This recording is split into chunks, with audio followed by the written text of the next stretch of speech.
Laura, Ebro has found himself in the middle of an international kerfuffle. I don't even know I don't know if I'm in it. He's now being called out. He's now being called out by Drake himself. So any conversation we have about because he posted a picture of my face hovering around some sort of ayahuasca pot. Yeah. Yeah.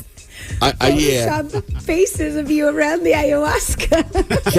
Cass, you said yesterday you believe Ebro has rocket shipped up the charts on the list of Drake hate, correct? Yep. Drake has nothing. I'm not above Joe Budden. I'm not mentioned in any album. I'm not above Joe Budden. Well, Joe Budden's in another album.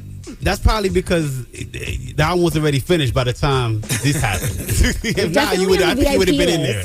I think you would have been in there. Well, I'll say this. If Drake is now mentioning me at this point in his career, which he's never mentioned me before, or even been on our program or anything like that, and he's at this point where he's mentioning me when he's already mentioned Charlemagne and Joe Budden and so many other points, he's at a low. Let's confirm. He is at a low that he is now circling back to me after all these years. He's got a problem. And by the way, it wasn't even on Champagne Poppy. It was on his, what did he call it? His Finsta, his fake Instagram on Plot Twist. Yeah, which I didn't know was such a huge thing until yesterday. But anyways, this is... Man, look like it's getting spicy. Shout outs to Drake. Ebro too. Party Next Door. That album is a banger.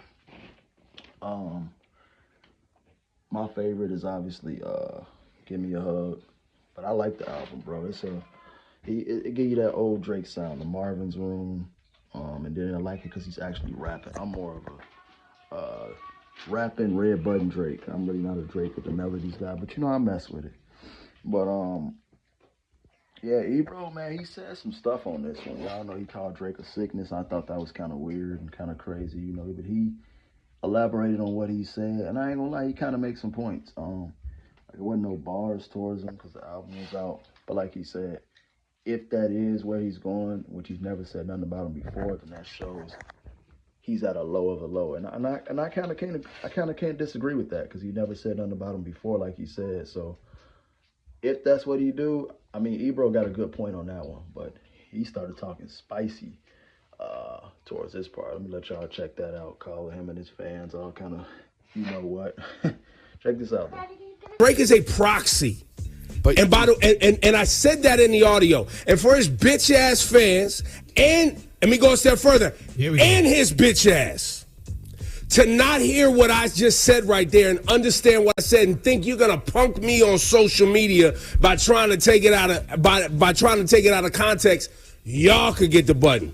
I love this kind of smoke because let's get into it. Let's talk about it. Let's talk about chart-chasing artists that only stand to appease and chase charts and make money. And we can specifically look at it in hip-hop. It happens in any genres, but we can specifically look at it in hip-hop. It is about toxicity. It is about chasing women, lowest common denominator, sex, and all the things that we complain about in the music. Right. It's all of those things. We've always, and not that we don't enjoy it. Everybody enjoys it and have fun. But what we were talking about in that clip was what happened at the Super Bowl and what this battle represented and what was under attack. And for people to be that upset about what I said after saying we all love Drake, we all love the music, he's beloved, but the fact that they focused in on me saying Drake is a sickness, what they removed is Drake is just a proxy. It could have been, and I said it in there, it could have been any artist. Many artists have done what Drake has done. That's the point. It couldn't be any artist. It could.